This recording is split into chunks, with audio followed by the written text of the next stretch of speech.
Okay, you're back on Tough Guy.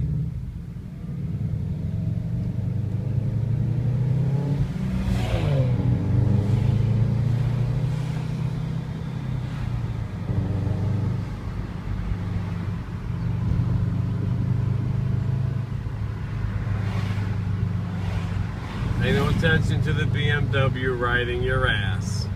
There's nothing to see here. And your car smells like you're running without a catalytic converter, and I'll be reporting you to the EPA, DMV, the CIA, and probably the U.S. Postal Service as well.